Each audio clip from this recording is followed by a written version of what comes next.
مردوں کا بالوں میں پونی کرنا کیسا ہے؟ مردوں کا بالوں میں پونی کرنا جائز اور درست ہے، بشرطے کہ مرد نے بال سنت طریقے کے مطابق رکھے ہوں، بطور فیشن نہ رکھے ہوں۔ بعض ایسے افراد ہیں کہ جن کے دائیں طرف سے کچھ کم بال، بائیں طرف سے زیادہ، یا پیچھے زیادہ اور آگے سے انہوں نے بالکل چھوٹے چھوٹے بال کروائے ہوتے ہیں، تو یہ بال خلاف سنت ہیں۔ سنت بال اگر کسی نے رکھے ہیں، زلفیں رکھی ہیں، نبی دو عالم صلی اللہ علیہ وسلم کی سنت کے مطابق کانوں کی لوں تک، یا کندھے اور کانوں کے درمیان، یا زیادہ سے زیادہ کندھے کو چھوئیں،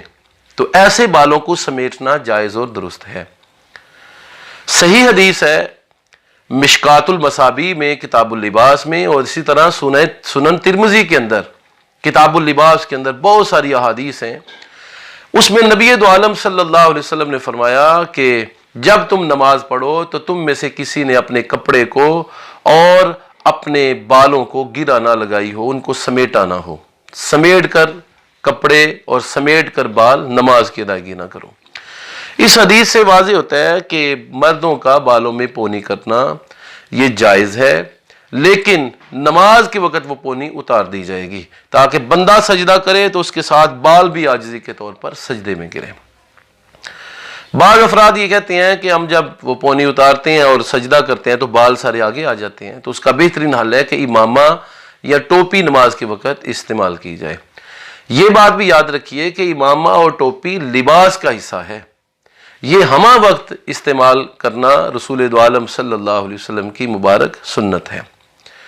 نبی دو عالم صلی اللہ علیہ وسلم نے کیونکہ زلفیں رکھی ہوئی تھیں تو آپ علیہ السلام اپنے بالوں کو سنوارا کرتے تھے۔ بالوں میں تیل لگانا، کنگھی کرنا، ان کی صفائی ستھرائی کا خیال رکھنا، یہ رسول دو عالم صلی اللہ علیہ وسلم کو بڑا محبوب تھا۔ بلکہ سیدہ عائشہ صدیقہ رضی اللہ تعالیٰ عنہ فرماتی ہیں